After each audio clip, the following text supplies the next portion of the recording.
பாத்திரம் நல்லா சூடானதும் எண்ணெயை ஊற்றிக்கோங்க.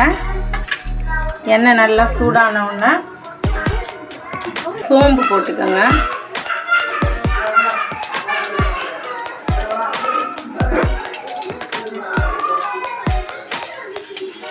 கடுகு போட்டுக்கோங்க.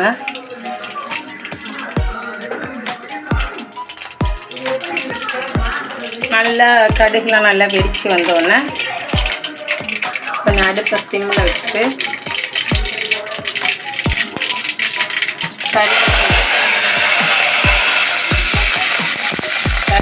போட்டுட்டு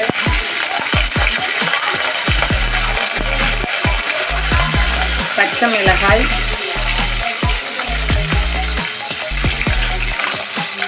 அப்புறம் வெங்காயம் போடுங்க. வெங்காயம் போட்டுட்டு அதை கிண்டி விடுங்க.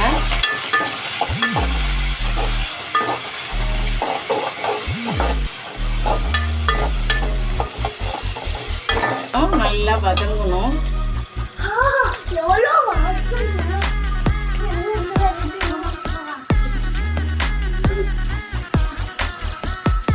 அதுக்கப்புறம் இஞ்சி பூண்டு பேஸ்ட்,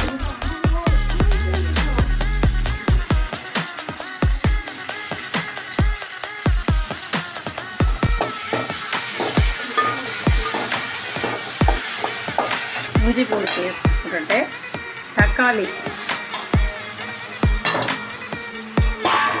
தக்காளி நல்லா வதங்குறதுக்கு உப்பு போட்டு நல்லா வதக்குனீங்கன்னா சீக்கிரமாக வதங்கிடும்.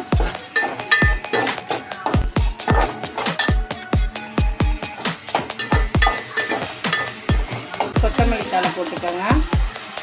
கொத்தமல்லி தழையும் சேர்த்து நல்லா வதக்குனீங்கன்னா நல்லா வாசம் நல்லாயிருக்கும். சாப்பிடும்போது நல்லா வதக்கிடுங்க. மஞ்சத்தூள் கொஞ்சம் சேர்த்துக்கோங்க.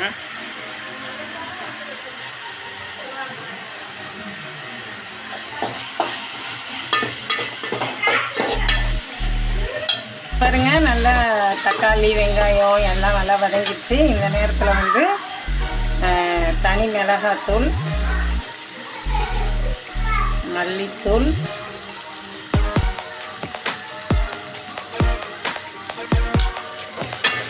எல்லாம் போட்டு நல்லா வதக்கிட்டு சிம்மில் வச்சுட்டு வதக்கிக்கோங்க. மட்டன் மசாலா தூள் சேர்த்துக்கோங்க. ரொம்ப டேஸ்ட்டாக இருக்கும்.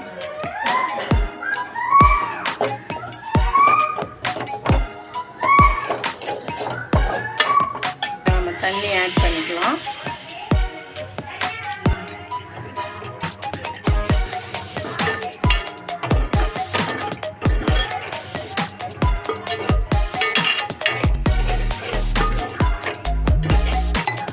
அவ்வளோதாங்க. இதில் நம்ம உப்பு கரெக்டாக இருக்கான்னு பார்த்துட்டு நல்லா கொதித்ததும் நம்ம அவிச்சு வச்சுருக்கிற முட்டையை இதில் நம்ம சேர்த்துக்கலாம். கொஞ்சம் நேரம் கொதித்ததும் நான் காமிக்கிறேன். கிரேவி நல்லா திக்காயிடுச்சு. இந்த ஸ்டேஜில் நம்ம அந்த அவிச்சு வச்சுருக்கிற எக்கை நம்ம சேர்த்துக்கணும்.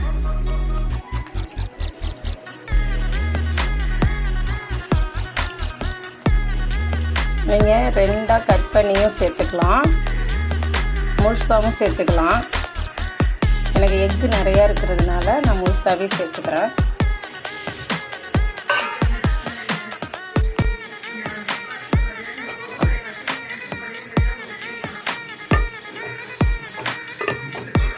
நல்லா கலந்து விட்டுட்டு இப்படியே வேணால் நீங்கள் சேவ் பண்ணலாம். இல்லை கொஞ்சம் நல்லா கெட்டியாக கிரேவியாக அந்த மசாலா நல்லா முட்டையோடு ஒட்டி வர மாதிரியும் நீங்கள் சேவ் பண்ணிக்கலாம்.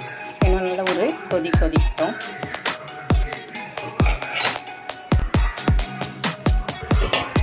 இங்கே பாருங்கள், கிரேவி செம்ம சூப்பராகிடுச்சு. இதே நம்ம சைட் டிஷ்க்கு வச்சு சாப்பிட்டோம்னா ரொம்ப சூப்பராக இருக்கும். முட்டை கிரேவி ரெடி ஆயிடுச்சு. நம்ம அடுப்பை ஆஃப் பண்ணிடலாம்.